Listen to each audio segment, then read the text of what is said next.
الحضور الأماجد من مختلف مقاماتكم السامية سعيدين جدا ان احنا من داخل معرض الزهور التقينا بحته جميله رائعه جدا، منطقه من دارفور حنقوم نعرف تفاصيل ان شاء الله. سعيدين ان لقينا زوله شابه ودي الحاجه اللي خلتنا نحن دائما فرحانين انه الشباب مهتم بالتراث والتفاصيل الجميله. زوله ما شاء الله زوله بشوشه جدا جدا. مرحبا بك في مجموعه جناكم الكوميديا ومرحبا بك نتعرف عليك. واول حاجه واسمك منو؟ عليكم السلام ورحمة الله تعالى وبركاته. أنا رحمة أحمد آدم، إحنا من ولاية جنوب دارفور النيالة. مرحبا بك وبأهلنا ناس دارفور كلهم، ونحن بنقول لهم الحمد لله في طيبين ما شاء الله، الله يبارك. ايوه سعيدين ان احنا الليله نكون معاكم في دارفور، دارفور الحضاره، دارفور التراث، دارفور الجمال، دارفور النضاره. مرحبا بك. مرحب أهلا ونورتونا كثير، متشرفين بكم جدا جدا جدا. يا حورية ما شاء الله المكان مزان بحاجاتنا وتفاصيلنا وتراثنا وقيمنا جميلة جدا جدا. دارين لك أول حاجة تورينا مناطقكم دي قاعدة تهتم بالتراث كيف قدر كيف يعني ما شاء الله كده شايفين الحاجات دي، وورينك انت بعدها تعمل لنا شرح تفصيلي للحياة الجميلة، ونحن شايفين ما شاء الله حاجات جميلة شديد. وما شاء الله المعرض زي ما شايفين يا جماعة كبير ممتد وفيه تفاصيل حياة سمحة، لكن كده خلينا قبال يا جماعة نمشوا أي حتة كده نشوف حورية بيقول لنا. نحن ناس حورية للتراث الدارفوري. نعم. الليلة احنا دايما بنشترك طبعا في معرض الزهور. نعم. في الحديقة النباتية. نعم. دي تقريبا الدورة ال11. ايوه. من 2023 ان شاء الله، وحنكون ممتدين طالما انه فينا روح حنواصل ان شاء الله، لانه احنا عندنا التراث السوداني اهم العادات والتقاليد عندنا طبعا. نعم، لانه والله نحن شايفين انه كثير من عاداتنا وقيمنا وتراثنا قربت تنتثر وسعيدين الليله انك انت زوله شابه ومهتمه بالتراث وبحبه جدا كمان. يا سلام يا سلام عليك. ودي عادات اهلنا يعني نادر جدا يا جماعه. في ناس كثيره تنسى تفاصيلنا من المندوله ومن البقصه ومن الحاجات، يعني في ناس كثيره ما عارفينها. والليله ما شاء الله حنشوف مع شابه جميله رائعه جدا حتورينا بعض ملامحنا في دارفور جزء بسيط، لانه المعرض ده كبير يا جماعه حنقدر نلفه كثير وحاجات كثيره ما شاء الله صلاه على النبي. لكن حنقوم نشيل نماذج كده بسيطه مع حوريه. يلا يا حوريه كده قبل ما تمشي انا عايزه اوضح حاجه للمشاهدين. نعم. احنا ناس منظمات مجتمع مدني. نعم. بنساعد المرأة النازحة في دارفور انها نعم. تعمل التراث بيدها، طبعا هو شغل يدوي. التحية ليك والتحية لأهلنا والمرأة النازحة. ونحن دائما المرأة هي صلبة، ومن هنا نحن بنقول لها في العيد عند المرأة بتقول لها شنو؟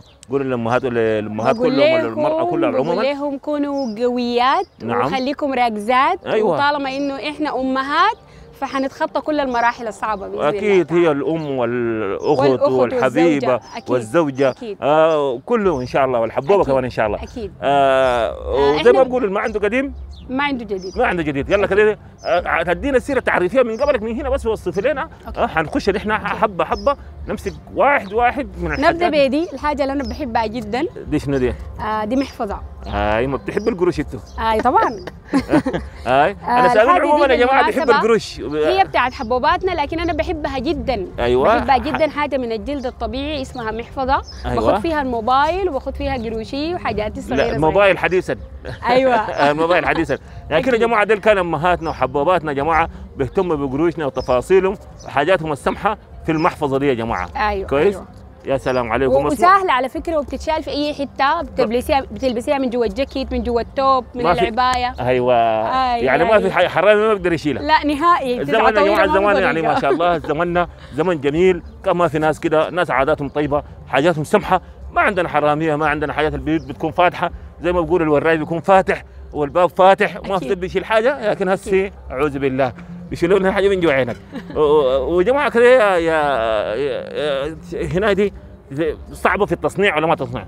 والله هي طبعا شغل يدوي معروف. اي شغل يدوي اكيد صعب اكيد. يعني حبوباتنا بيستغرقوا وقت طويل شديد في الحاجات دي. نعم. بيجيبوا الجلد وبيقطعوه وبينظفوه وبعدين بيعملوا له القرض عشان حاجات كثير، وبعدين أيوة. يخيطوا الدباغه. يخيطوها ويعملوا دي يضفروها. الجلد برضه من الجلد بالجلد الطبيعي. وبعدين نعم.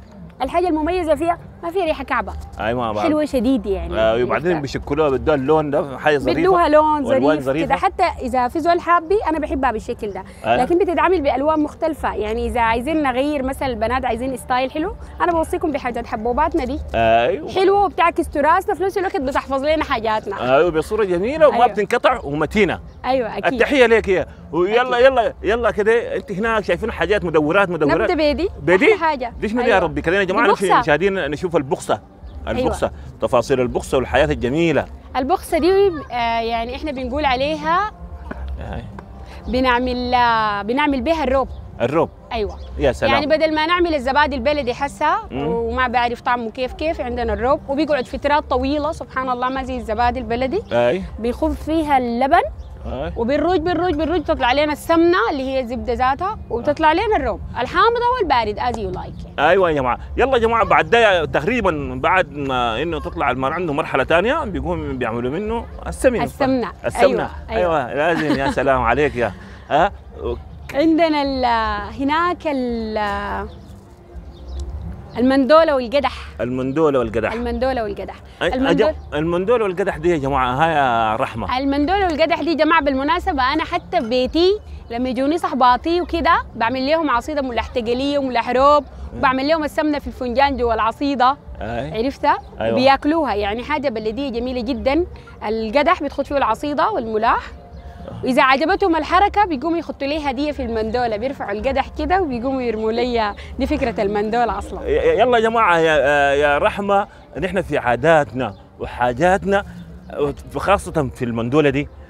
عندنا طقوس دائما في الأعراس والحياة الجميلة والمناسبات السعيدة. أهلنا بيقوموا يسووا ما عارف جدادة ويحطوا فيها بيت. ياخذوا لها سمن يا حاجات كده، حاجات يعني تاريخ إرث ثقافي جميل. عادات وتقاليد جميلة جدا. نعم جميلة جدا جدا. نحن معتز بها طبعا. أيوة أكيد أكيد. هيا رحمة، دي شنو الحاجة الكبيرة دي كده كده حنشوف زون اون كده. أيوة دي شنو؟ ده طبق. يس. يلا دي عندنا طبق ذاته طبقنا. ده طبقنا. ها زي ما طبقكم يطبق طبقنا يقدر. أيوة. الطبق ده يا اخواننا الصينيه بتاعت الفطور او صينيه الغداء بناخد فيها وجباتنا. وبنقفلها حاسه في رمضان. بنطلع بيها الذره، ودي الحاجه اللي بتميزنا بالمناسبه. بتميزنا من الشعوب الثانيه. نعم. ايوه. فهو حاجه جميله زي ما قالوا انه رمضان قريب. ونحن بنهتم بالحياه الجميله والحياه التفاصيل السمحه دي بنهتم بها. مرحبا بكم. ايوه. والثاني؟ ثاني عندنا القفة دي بالمناسبة حاجة جميلة جدا جدا جدا، وأنا كمان بحبها شديد. القفة. أيوة.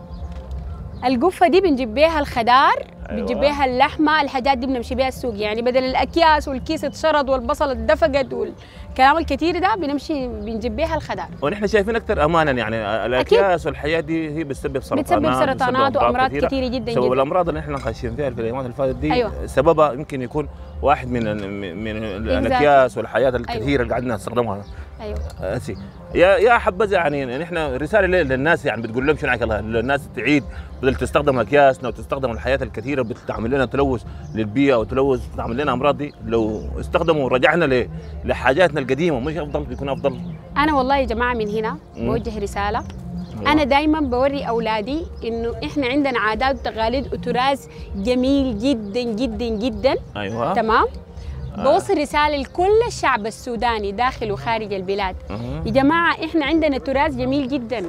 احنا عندنا ده الكاس ده فلتر بيفلتر لنا المويه، يعني اذا خطيت ببرده وبفلترها تخط المويه فيه وتخليه شويه، المويه العكره كلها بتنزل تحت وبتكون المويه نظيفه فوق وطعمها جميل جدا. بنشرب بيه اللبن والزبادي والام جنجر. عندنا الام جنجر لايف. الام جنجر رهيبه جدا جدا جدا جدا جدا. ايوه. وانا بحبها شديد على فكره. الام جنجر دي مكوناتها شنو يا استاذه؟ ورينا. الام جنجر دي دخن مكسور بالزبادي او الروب، بتتخطى في النار وبتطلع الحاجه الجميله دي. ما شاء الله. تمام. ايوه. الثاني عندنا البخصه عرفناها. عندنا القرقريبه. قرقريبة برضو بدل ما نعوز ببطاقاتنا بتاعت الجامعة نقوم نعوز بالقرقريبة والناس ترجع لعاداتها وتقاليدها الجميلة جدا جدا نعم. جدا. نعم. وسوداننا حلو بالحياة دي اكيد من غير والله ما له طعم. يعني سوداننا أنا مليء بالثقافات وقيم وحاجات جميلة جدا جدا وقربت تندثر. يا ريت للناس يا ريت الناس تنتبه للحتة دي، تنتبه لحاجاتنا وترجع لثقافاتنا وحياتنا الجميلة. بعدين لما يكون في معارض زي دي الناس تحاول تجي تصل تشوف التراث وتتعرف عليه وتعرف الحاجات اللي ما عارفاها، تجيب أطفالها يتعرفوا على الحاجات الجميلة دي عشان ما تندثر. رسالة أخيرة وتقولي شنو؟ رسالة أخيرة يا جماعة، خليكم مع بعض، خليكم قويين، خليكم ماسكين بالعادات والتقاليد وإن شاء الله ما نشوف شر كلنا كده. تمام. تسلم. الله يديك العافية.